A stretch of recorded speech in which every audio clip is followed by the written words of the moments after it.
shit on YouTube. Of course something like this has happened to you at some point, but how many people witness this? Probably not many.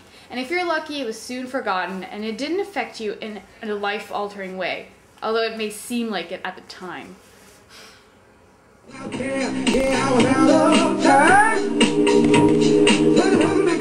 This change in media, many are not so fortunate. As the internet booms and amateur video grows in popularity, many have taken advantage of this as a vehicle for self-expression. However, with increasing expression, increased resistance follows. Why is this happening? We are living in a state of modernity. That is, the corporate media system reigns supreme. Through our intense saturation of corporate media in our everyday lives, we begin to internalize the symbols and meanings, as well as the narrow range of what corporate media tells us is normal. However, through the advancing dominance of the internet as a primary media source, potential of cyberspace is that it's altering the balance of power between media producers and media consumers. This allows grassroots cultural production to reach a broader readership. This means that we have the media capabilities to create, alter, and shape our own content and meanings. That has our modernity mentality caught up with our postmodern media capabilities. As Mark Poster says in his book, digital culture at the same time empowers individuals to have expressions of speech that are difficult to monitor and to act on and disseminate cultural objects in a way that has previously been restricted to expensive cultural institutions such as broadcast facilities. Because of the ease and cheapness of creation, distribution, and production of these cultural objects, users have extended their control over these cultural objects by means such as appropriating amateur videos.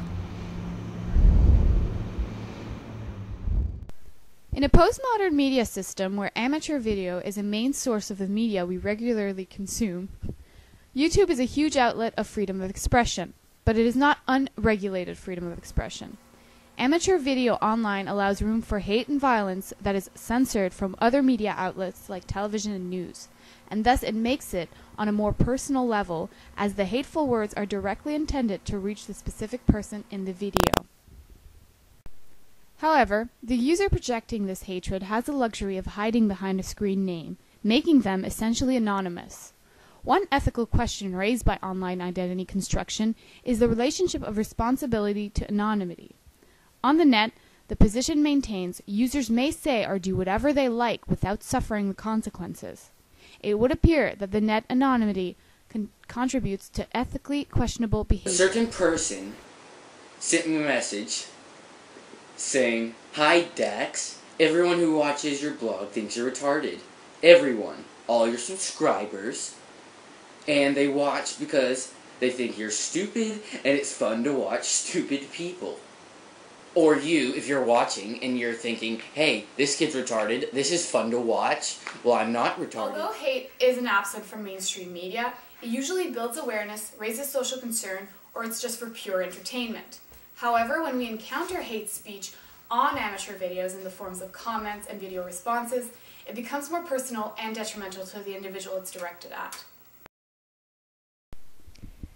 It would seem, through the responses of hate and ridicule to amateur online videos, that we have not quite moved from modernity, and anything that deviates from the corporate system's definition of normal is completely ripped apart. Remember earlier when we asked you how many people saw you fall flat on your ass?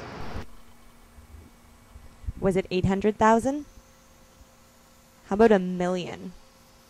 How about 9 million?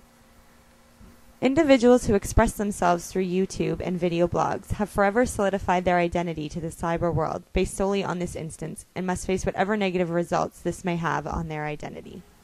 Traditionally, we construct our identities through our immediate social networks.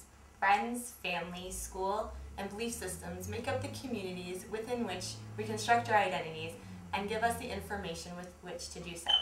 With the internet, this community has become global.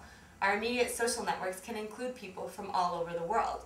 While this may present new opportunities for knowledge and experiences from with which we can construct our identities, it can also be confusing and detrimental to the process of self-identification.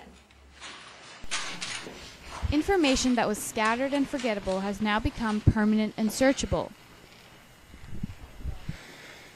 This results in the paparazzi effect.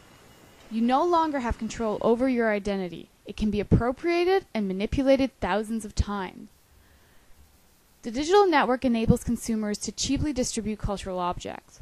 They also enable consumers of cultural objects to change them into new objects and to reproduce and distribute them. The free flow of information undermines our freedoms, and we are unable to forget or escape our past, as it can be constantly brought up with the click of a mouse. The traces that we leave behind on the internet comes back to haunt us.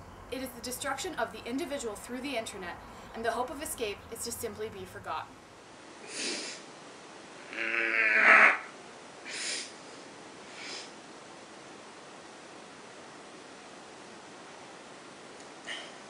It's just that... Bernice, lights out 10 minutes. MOM! Because we are in the process of shifting to a postmodern condition, we are in a state of tension as the modern ideas of norms undermine what should be a positive vehicle for expression. The emancipatory potential of the internet is lost as hate forces those brave enough to express themselves back into the boundaries of modern normalcy to avoid further humiliation and shame. Because remember, Words hurt worse than if someone throws a sledgehammer and hits your crotch over and over.